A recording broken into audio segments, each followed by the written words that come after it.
Episode 959, How to Strengthen Your Relationship While Being Separated. It's time to train for life and love your journey. In this episode of Create Your Now, Your Best Selfie, you'll learn new ways to rediscover, rejuvenate, and renew your mind, body, and spirit. Please welcome your host, certified life coach, personal trainer, and nutritionist, Christiane Wargo. Happy day. It is a beautiful day in the neighborhood, and I hope you are having a wonderful weekend. It is Relationship Builders Saturday, and we're going to be chatting about how to strengthen your relationship while being separated. I hope your weekend is going really strong, but maybe your relationship isn't, or you want to strengthen that. You're going to want to stay tuned. For those of you who are brand new to Create Your Now, welcome to this incredible family. I'm so delighted of your presence. If you already haven't had the opportunity, you'll want to head on over to createyournow.com, where you can learn more and sign up for the Kisses newsletter, the Keep It Simple strategy, everyday solutions to live, love, and impact. Well, when you are separated by the demands of life, you have to know how to strengthen your relationship while being separated. Whether it's a job that requires travel or training that takes you away for a period of time, or even a missions trip or work that you're called out to do, separation puts a strain on a marriage, on a relationship. However, you don't have to fret over the time you will be apart. Many of us do that. We begin to think of, oh my gosh, this could happen. And what happens? Our minds, they begin to run wild. I know, gone wild. Have you ever heard of that video? Okay, that's not about this episode, but that's where our minds take us. Let's be honest. And that's what we're all about here, is we're going to be honest. And so in order to really get through that separation, you can get through it, but you got to know how to do it. Well, this has been modeled to me by my parents for my entire life. I mean, since I can last remember, honestly, because my father was always doing things. He was always on a trip. There was training. There was always something moving in their lives. And of course, this all happened prior to his passing. And so I learned a lot by watching how my dad would take care of my mom, how my mom would take care of my dad, and then their interactions together. Well, now I'm married with a family, 5 children, many years. We've just recently celebrated 24 years together. That's of marriage. We've been together 27 and a half years. That's a lot of time.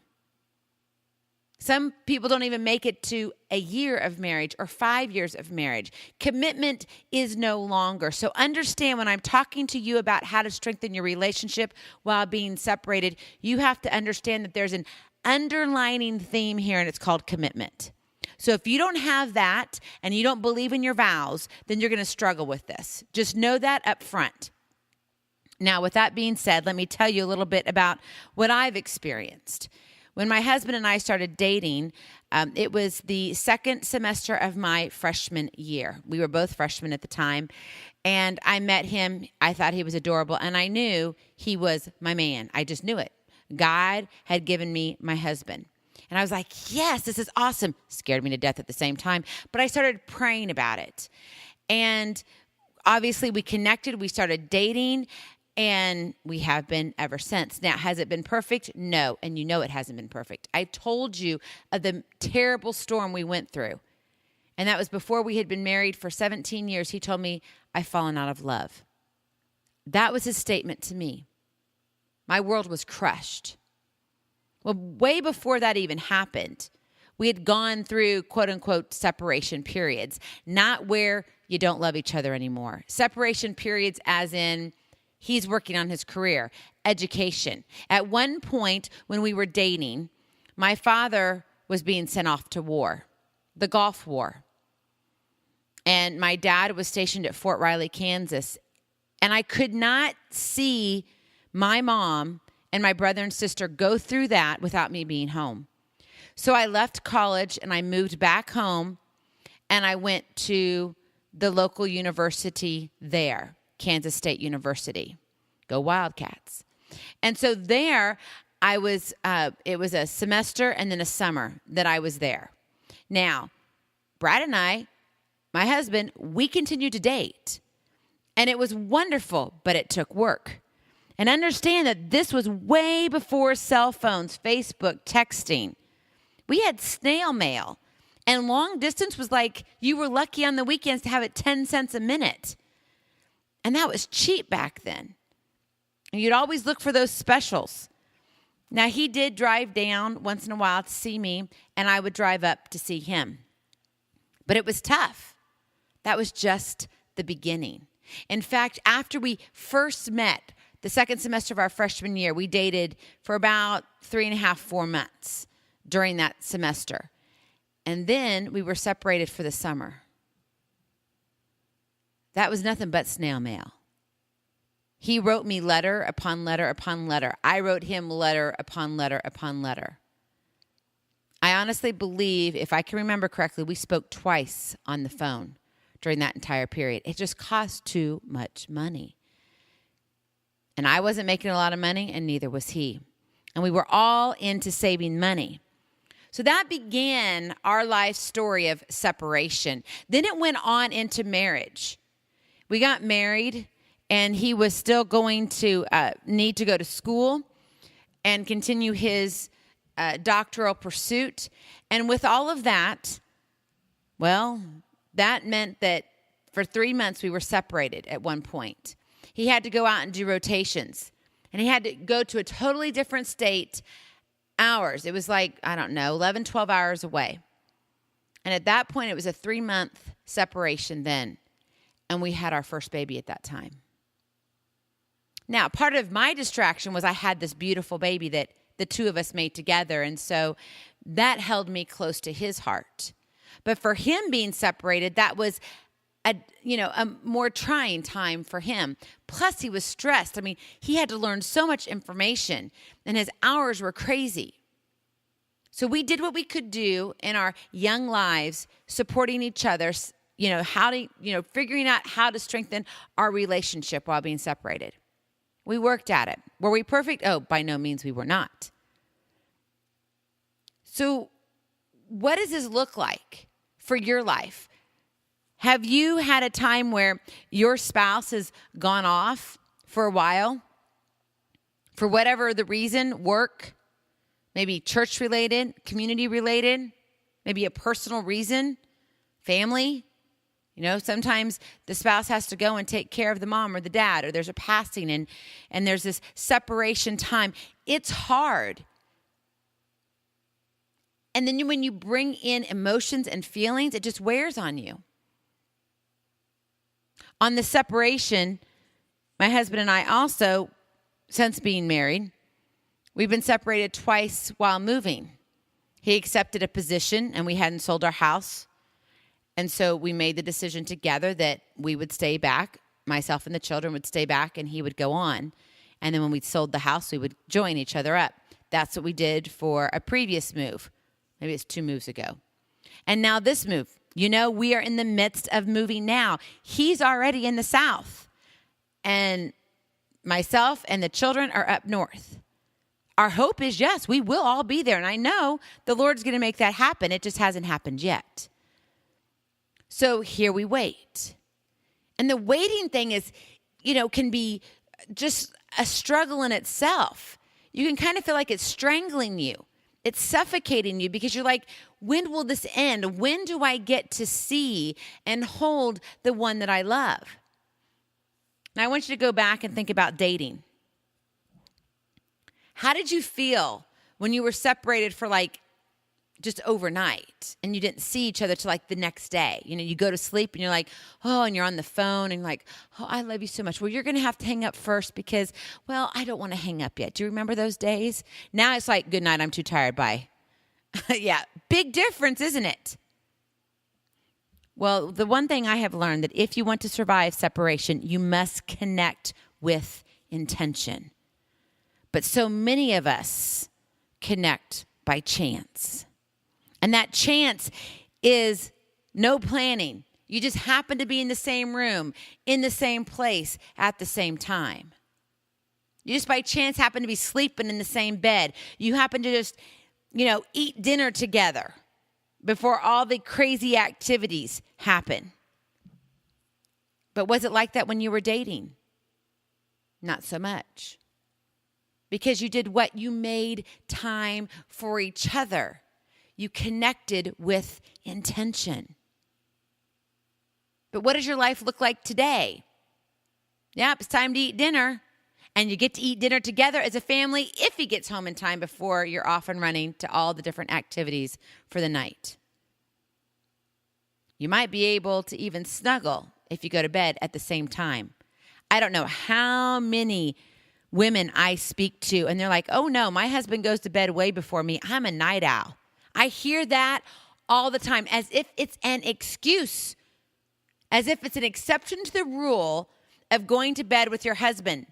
Did you know you need to be going to bed with your husband when he goes to bed?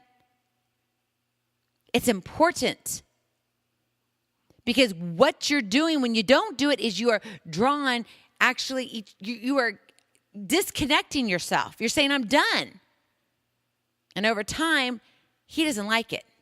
And it becomes very frustrating to him. And you begin to beat on his self-esteem, and then he doesn't think that he's worthy to be with you, and you don't want to be with him. These are the games that our mind plays. And that's when we grow distant. But if you want to strengthen your relationship while being separated, you have to understand, you have to connect with intention. That is your kiss, the Keep It Simple strategy. Connect with intention. Now, I didn't say intentionally connect on purpose. You have to connect knowing that that's the it. That's the it of what you need to do. But then it's with intention. Make an appointment. What does that look like in your real life? Well, if you want to connect with intention, number one, you have to make time for each other daily. With today's technology, there is no excuse for you not to be talking to each other daily. Now, maybe you can't pick up the phone. I know some of you all travel internationally. I get that. But did you know that there are actual ways that you can chat for free online? No, maybe you don't pick up the phone and talk, but you can actually send text, and not through your traditional plan, but through other apps that you have. If you don't know about those, figure it out. Ask somebody. Google it. Yes, Google is our friend. So you have to make time for each other daily. Facebook, text, Skype. I can't believe that my husband and I made it like we did without any of this stuff. But we did, even with the tornado jammed in the middle. So connect with intention. Number one, make time for each other. Number two, do it with purpose, not just by chance. We can't operate that, oops, we're just going to run into each other in the kitchen.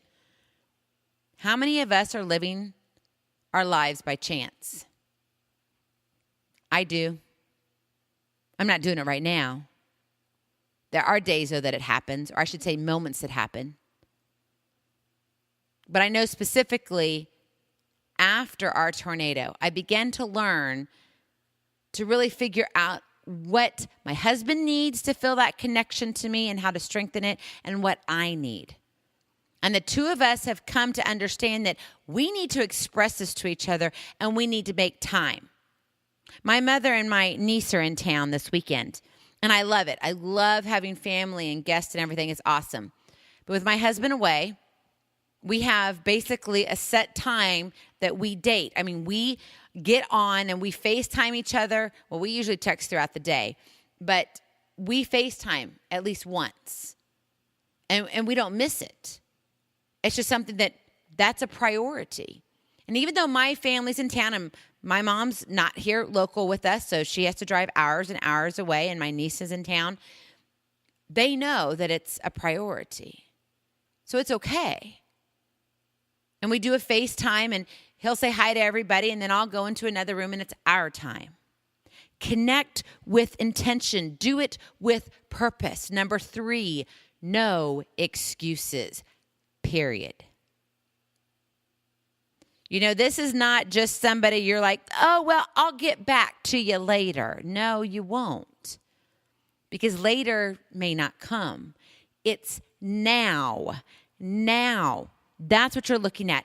No excuses. Okay, maybe the only excuse would be life and death. Okay, that would be the exception to the rule. But that's the only reason. You want to connect with intention, you got to make time for each other. You got to do it with purpose. And you have to understand there's no excuses. Number 4, be creative. Be creative.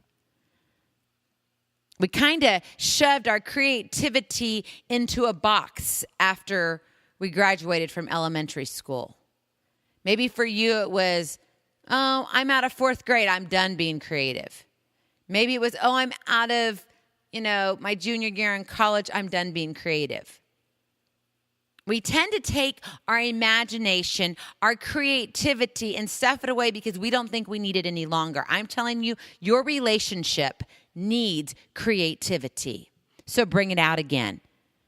And I'm talking about thinking on all gamuts. Now, I'm not going to go into great detail here. We're going to have this on another episode. But one thing that we need to think about is the interaction. Some people are like, but what is it about the sexuality part?